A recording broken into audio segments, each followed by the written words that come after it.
Assalamualaikum warahmatullahi wabarakatuh. Terima kasih kepada Bapak Ridho Reshwaldi STMM yang telah memberikan kesempatan kepada saya untuk mempresentasikan hasil analisis saya. Sebelumnya, perkenalkan, nama saya Dinda Nurul Juanda dengan NIM 2105978. Video ini merupakan presentasi terkait hasil analisis studi kasus pada studi dapatkah Jimmy Binswall mendapatkan alurnya kembali. Untuk gambaran umumnya, Jimmy Binswall merupakan suatu usaha yang dirintis oleh keluarga Zender. Usaha ini bergerak pada bidang lini produk kain, menjual wol, dan perlengkapan merajut, serta video instruksi terkait teknik-teknik merajut dan informasi-informasi terbaru tentang tren atau mode terkini. Dalam perjalanan usahanya, Jimmy Binswall suatu ketika mengalami problematik seperti haruskah Jimmy Binswall menjadi perusahaan bernilai 100 juta? Yang kedua, haruskah mereka meninggalkan lini produk kain dan tetap menjual wol dan perlengkapan merajut?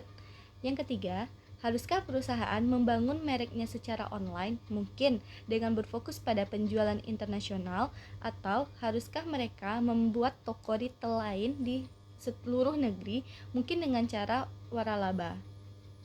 Dengan permasalahan-permasalahan yang disebutkan barusan, keluarga Zender menyewa seorang konsultan untuk membantu mereka memecahkan masalah yang sedang mereka alami di perusahaannya. Pemecahan masalah ini terkait Jadi, permasalahan yang pertama yaitu, apakah dilema yang dihadapi keluarga Zenders yaitu dengan tujuan ekspansi menyebabkan perusahaan kehilangan karakter yang membuatnya sukses pada awalnya adalah dilema umum yang dihadapi para wirausahaan. Mengapa?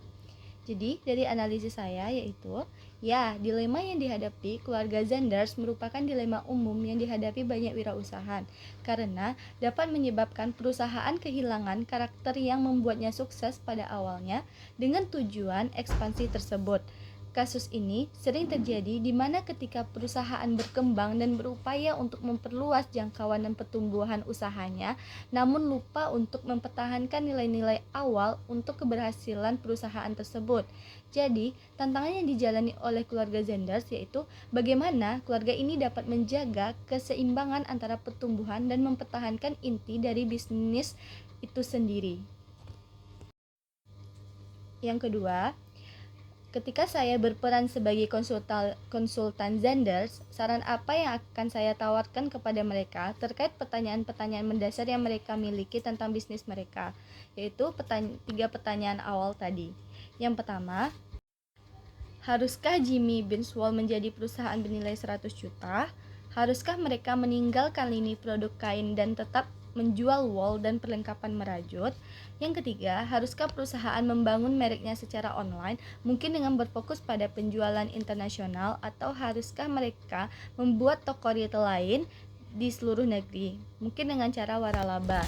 Jadi, menurut saya, Jimmy Binswall tidak harus menjadi perusahaan bernilai 100 juta dolar, tetapi itu bisa menjadi pendorong untuk usaha ini kembali berkembang dan dengan tetap memperhatikan dan mempertahankan karakter unik usaha mereka, memperkuat kembali koneksi dengan pelanggan, serta menarik pelanggan-pelanggan baru dengan inovasi-inovasi mereka. Yang kedua, tidak, karena dengan adanya lini produk kain dan tetap menjual wol dan perlengkapan merajut lainnya menjadi karakter dari usaha ini. Jimmy Binswall hanya perlu memperkuat kembali visi, misi, serta tujuan usahanya dan terus melakukan inovasi-inovasi baru terhadap usaha mereka agar tetap disukai oleh pelanggan-pelanggan mereka. Yang ketiga, sebaiknya Jimmy Binswall membangun dan mengembangkan mereknya secara online saja, karena risiko yang dihadapi lebih kecil daripada membuka toko retail lainnya di seluruh negeri. Jimmy Binswall dapat mengembangkan rencana pemasaran dan merek yang jelas. Kenapa demikian? Karena untuk tingkat kerugiannya lebih kecil daripada dia membuka toko retail lain pada seluruh negeri, karena itu tuh merupakan suatu faktor yang dapat memberikan kerugian yang lebih besar. Permasalahan yang ketiga, langkah-langkah apa yang harus dilakukan oleh keluarga Zenders untuk mendesain ulang website mereka dan mengembalikan perusahaan mereka ke halaman pertama hasil mesin pencarian seperti Google. Jadi menurut saya, langkah-langkah untuk mendesain ulang websitenya yang pertama, melakukan riset kata kunci untuk mengidentifikasi kata kunci yang tepat. Kedua, mengoptimalisasikan konten di sekitar kata kunci tersebut.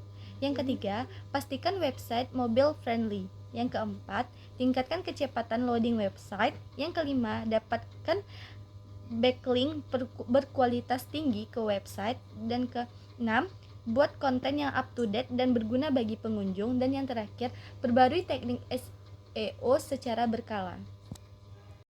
Permasalahan yang keempat, apa yang harus dilakukan keluarga Zenders untuk mengatasi masalah arus kas perusahaan mereka?